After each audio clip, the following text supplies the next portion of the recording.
حضرت ابراہیم مہمان نواز بڑے تھے، سخی بڑے تھے۔ حضرت ابراہیم علیہ السلام کے بارے میں نبی پاک صلی اللہ تعالیٰ علیہ وسلم نے فرمایا سب سے پہلے جس بندے نے کسی کی مہمان نوازی کی تھی نا وہ حضرت ابراہیم علیہ السلام ہے۔ اس کا ایک معنی علماء نے یہ بھی اس حدیث کا بیان کیا کہ جس نے سونی کر کے، مسجہ کر کے، خوبصورت کر کے، تیار کر کے، عزت کے ساتھ، آنر کے ساتھ کسی مہمان کو سب سے پہلے کسی نے اس اہتمام سے کھانا کھلایا وہ حضرت ابراہیم علیہ السلام ہے۔ زبردست مہمان نواز تھے، زبردست۔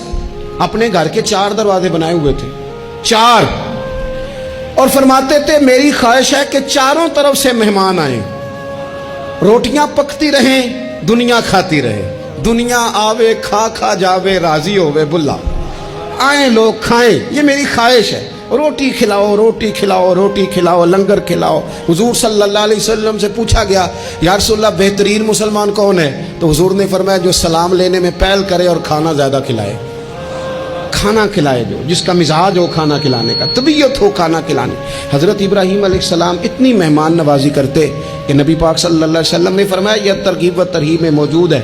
حضور علیہ السلام نے فرمایا کہ اللہ تعالیٰ نے حضرت ابراہیم علیہ السلام سے ایک دفعہ فرمایا ابراہیم یہ جو آپ کو اپنا خلیل بنایا ہے نا یہ اس لیے بنایا ہے کہ آپ کے دل مخلوق کے حق میں بڑے نرم ہیں، آپ مہمان نوازی بڑی کرتے ہیں، اور کبھی کبھی مشکل حالات ہوتے ہیں نا، ٹف حالات، ان میں بھی مہمان نوازی کرتے، ان میں بھی پانی پلاتے، کھانا کھلاتے، لوگوں کو اس دور کی ضروریات کے مطابق لوگوں کو دیکھتے۔ ہمارے نا پورا باب ہے حدیث پاک میں، بخاری مسلم میں، کہ بندہ ہمیشہ دل کا غنی ہوتا ہے۔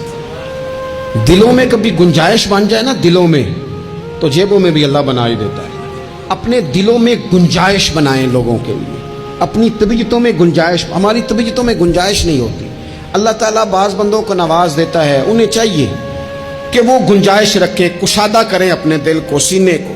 حضرت ابراہیم علیہ السلام نے نا ایک دفعہ قحط ہو گیا تھا، تو مہمان تو اب آئے بیٹھے تھے، بلکہ ان دنوں میں مہمان زیادہ بڑھ جاتے ہیں، کئی دفعہ زیادہ لوگ آ جاتے ہیں۔ اب وہ قحط کا زمانہ تھا، بہت ساری جگہوں پہ فصل ہی نہیں تھی، اناج ہی نہیں تھا، تو مہمان زیادہ ہو گئے۔ اب حضرت سارہ جناب ہاجرہ گھر میں موجود ہے اور لوگوں کی لائنیں لگی ہوئی ہیں۔ حضرت ابراہیم علیہ السلام کا مصر میں ایک دوست تھا، حضرت حکیم الامت نے اس کو لکھا ہے، آپ نے نا اس کو کچھ سامان بھیجا، بوریاں بھیجی، فرمایا یار تیرے پاس گندم ہے تو ذرا گندم کی بھر دے بوریاں، مہمان بڑے آ گئے ہیں، روٹی کھلانی ہے لوگوں کو۔ حضرت ابراہیم نے وہ چند بوریاں اپنے اس مصری دوست کی طرف بھیجیں کہ گندم کی بھر دو، مہمان زیادہ آ گئے ہیں تو یہاں تو قحط ہے۔ اب وہاں جب گئے لینے کے لیے خدام اونٹ لے کے، بوریاں لے کے، تو اس نے کہا جی غلہ تو یہاں بھی ختم ہو گیا ہے، اب یہ خالی بوریاں لے کے واپس آ رہے ہیں۔ اب ان جانے والے خدام کو بھی پتہ تھا، جو قریب رہنے والے ہوتے ہیں وہ خانقاہوں کے، آستانوں کے، مدارس کے، مراکز کے مزاج سے بھی آگاہ ہو جاتے ہیں۔ ان کو پتہ تھا کہ اب مہمان تو بیٹھے ہیں بیسیوں، درجنوں، سینکڑوں، تو سب کو پتہ ہے کہ بھئی گندم آ رہی ہے، مصر سے آنا ہے تو کھانا ملنا ہے۔ اب بوریاں جب خالی آئیں گی تو بڑا مسئلہ بن جائے گا، ان کے تو دل کمزور پڑ جائیں گے۔ انہوں نے کہا کہ تسلی دیتے ہیں، ان کو تسلی دیتے ہیں۔ رستے میں نا کچھ ریت بوریوں میں بھر لی تاکہ فوری طور پہ دیکھنے والے پریشان نہ ہوں، ریت بھر کے لے جاتے ہیں اور پھر جا کے آرام سے رکھ دیں گے۔ پھر حضرت ابراہیم سے گزارش کریں گے غلہ نہیں ملا، وہ ایک خوبصورت سا آواز کریں گے، لوگوں کو دلوں کو تسلی ہو جائے گی اور پھر اگلا بندوبست کر لیں۔ اب وہ بوریاں ساری کی ساری ریت سے بھری رکھی۔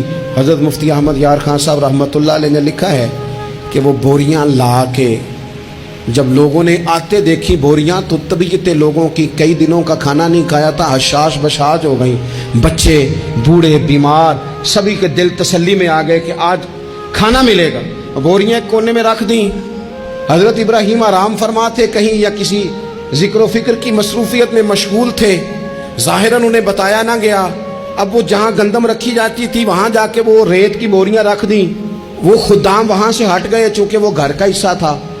اب جناب ہاجرہ حضرت سارہ اٹھیں، ریت والی بوریاں جب کھولیں تو بہترین گندم نکلی اندر سے۔